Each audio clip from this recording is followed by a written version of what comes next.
اعوذ باللہ من الشیطان الرجیم بسم اللہ الرحمن الرحیم۔ شب قدر میں نماز جعفر طیار اور زیارت امام حسین علیہ السلام کے ذریعے تمام مشکلات سے نجات، یعنی یہ دو اعمال اتنے بلند ہیں کہ آپ ان کو شب قدر میں کرتے ہیں، اس لیے کہ شب قدر تمام راتوں کی سردار، اور جب یہ راتوں کی سردار ہے تو اس میں جو عمل کیا جاتا ہے وہ باقی دنوں کا سردار ہے۔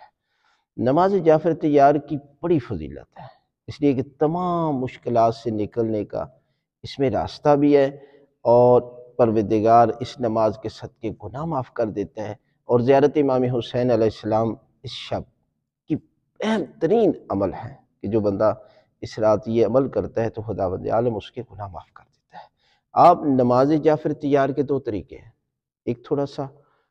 جو ہے وہ ہر جو ہے وہ ایک رکعت میں جو ہے وہ 75 دفعہ آپ نے تسبیحات، ہماری ویڈیو موجود ہے آپ دیکھ سکتے ہیں، اور اسی طرح دوسری رکعت میں بھی یعنی جو ہے وہ 300 مرتبہ پڑھنا ہوتا ہے تسبیحات اربع، وہ مخصوص رکوع میں اور پھر سجدے میں، پھر سجدے سجود۔ ایک تو طریقہ کار یہ ہے، دوسرا طریقہ یہ ہے کہ آپ دو رکعت نماز پڑھ لیں نماز فجر کی طرح،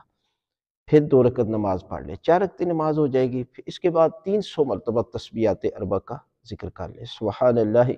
والحمد للہ ولا الہ الا اللہ واللہ اکبر، اور اس کے بعد زیارت امام حسین علیہ السلام کتابوں میں موجود ہے وہ پڑھیں، اور اگر وہ نہیں پڑھ سکتے تو کم از کم یہ 2 سلام تو پڑھیں، السلام علیکہ یا ابا عبداللہ الحسین، السلام علیکم ورحمۃ اللہ وبرکاتہ۔ اس کے بعد 2 رکعت ہدیہ زیارت امام حسین علیہ السلام نماز پڑھیں نماز فجر کی طرح، اور اس کے بعد دعا مانگتے ہیں، اور اگر صدقہ دیں تو اس کا اجر لاکھوں میں چلا جاتا ہے۔ تو پروردگار اس شب کے صدقے میں آپ کی دعائیں، آپ کی حاجتیں قبول کرے گا، اور پروردگار آپ کے گناہ معاف کر دے گا۔